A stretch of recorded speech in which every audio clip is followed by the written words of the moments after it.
Okay, therapy, journaling, yeah, all that works, but I'm about to tell you the quickest way to heal your childhood trauma, like overnight. Keep watching.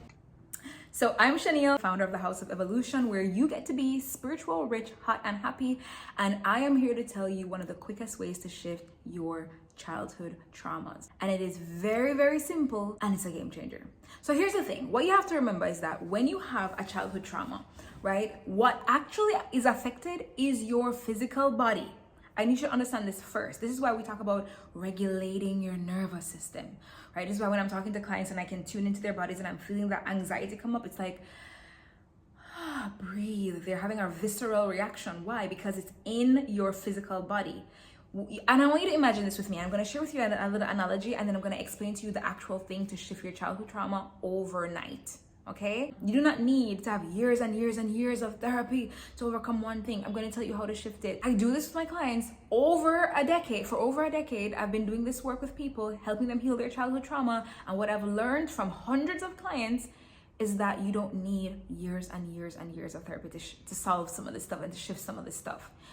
And the way to do it is to firstly understand how your emotions get coded in and how the trauma gets trapped in. It gets trapped in viscerally in your physical body.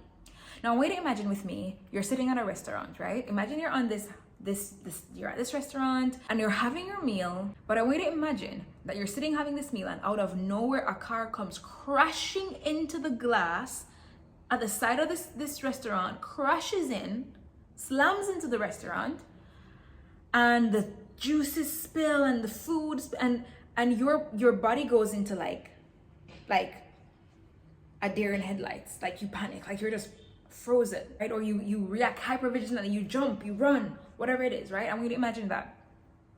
What happens is that in that moment, your brain is focused on survival. It is focused on survival. It says there is danger, impending danger. So I have to pick up on all the things, every single stimulus, every single cue, every temperature, every fragrance, every taste, every touch, everything in this air, in this place, because all of this is representative of danger. I almost died from this car slamming into the building, right?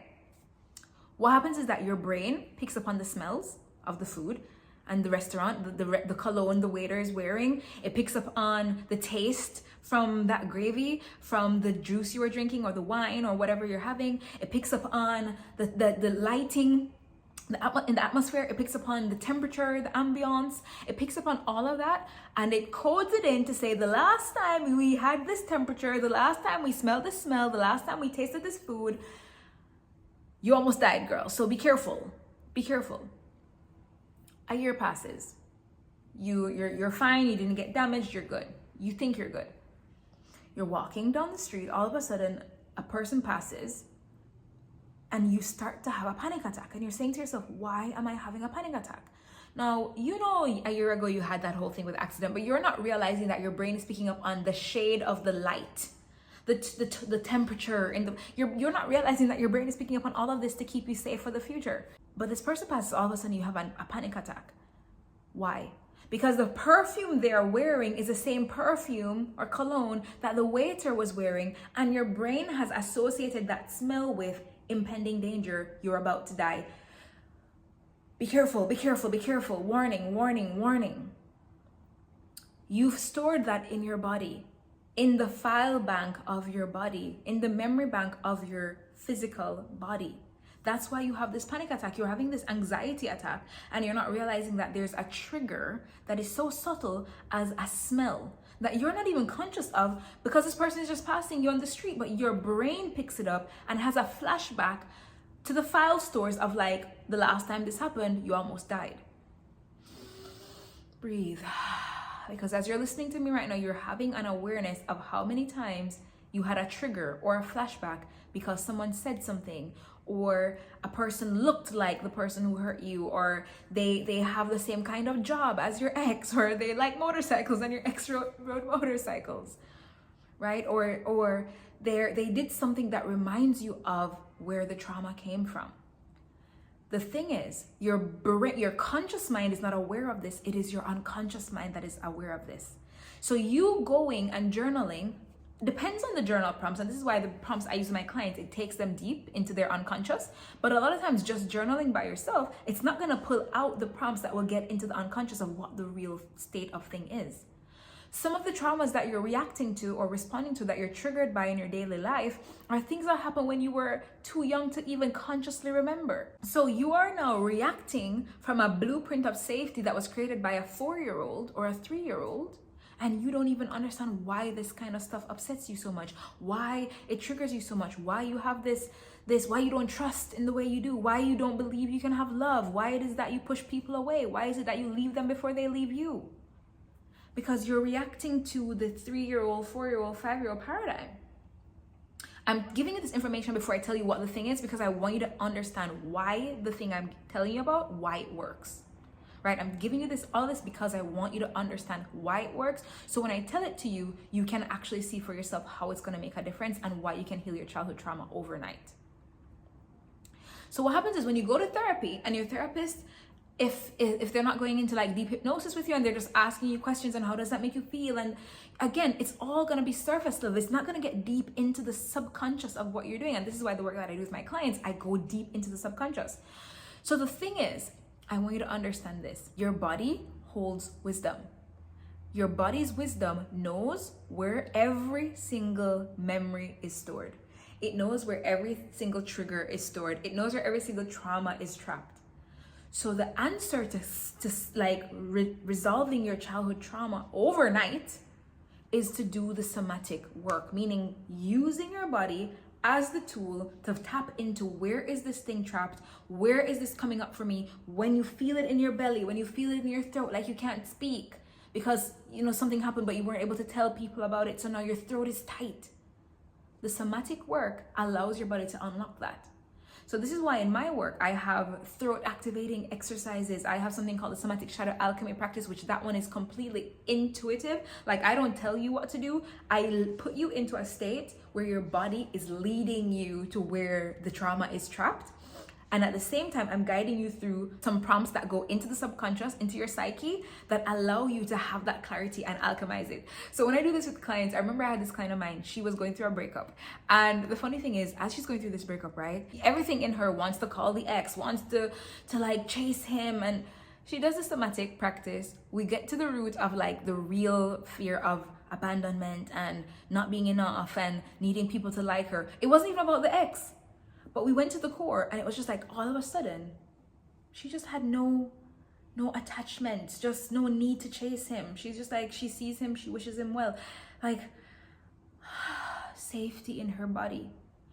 But what changed it was somatic work. And this is somebody who, she does like other somatic things too, but she was saying to me that the process I took her through with the prompts that went into her psyche, she said it's nothing like anything she's ever experienced before. Which, by the way, if you want access to that kind of work, I have a program called Evolve. I'll drop it in the comments for you so you can go ahead and check that out. But when you are able to do this kind of somatic practice, go deep into your body, where your body is intuitively guiding you, right? It's not just because EFT tapping is good, right? Breath work is good, but there's something about the somatic movement where your body is actually the one that's guiding you, because it knows where all the files are stored. It knows that the tightness in your throat, why you're not being visible, why you haven't started the business, why you are not raising your prices, why you aren't selling the way you are meant to in your company, why you aren't, why you're hiding, why you're afraid of judgment. Like, it started from when you were bullied, and who bullied you, and exactly what happened. Your body remembers everything. It has not forgotten any of that. It hasn't forgotten any of that. I had this client of mine, and she was sharing her story with me that, because she went through all of these deep healing work with me, and she was saying that one of the memories she was taken back to was when she was a baby, someone picked her up, and this person just had so much hate, not for her, the baby, but just in general. And she, as a baby, absorbed that person's energy. She was able to remember this flashback from when she was a baby, not even able to speak yet, not even able to walk yet, but she could have the flashback of that memory because her body knew when it absorbed that energy. It knew when it took on that concept of it's not loved, right? So I want you to understand that your body has the wisdom, and it's a very intellectual, biological machine, and it stores everything. And through the somatics, you're able to go into where is this thing trapped, we alchemize it, we shift it. And again, like I said, if you want help with this, you can actually take my program Evolve. It is absolutely powerful. It's one of the signature programs inside of the House of Evolution for that specific reason. Yeah, so that's what I would say about that. But if you have any questions on what I've covered today, drop them in the comments. If you were listening and you had an aha or an insight and something came up for you, you're like, oh my God, I could see how that's affecting me. Oh my God, that's my story. I want you to share in the comments and let me know what came up for you. And just share, because sometimes just having that awareness is a part of the healing process and a part of the journey. And if you haven't liked this video and you watch all the way here, what are you doing? Tap like the video, subscribe. And if you have family members and friends and other people who they're working on themselves, they're working on becoming the best version of themselves, and they need to hear this, or maybe they're not working on themselves and they need to work on themselves, send them this video, because it is probably going to change their lives just as it is changing your life. So remember to check the description, because I do have my free community, the House of Evolution Hot Squad, where we have our little community. You get a free course when you join. You get the free Magnetic Aura Masterclass. You get access to other free goodies, and you get a whole community of hotties who are just stepping into being spiritual, rich, hot, and happy. So thank you for watching, and I'll see you in my next video. Bye.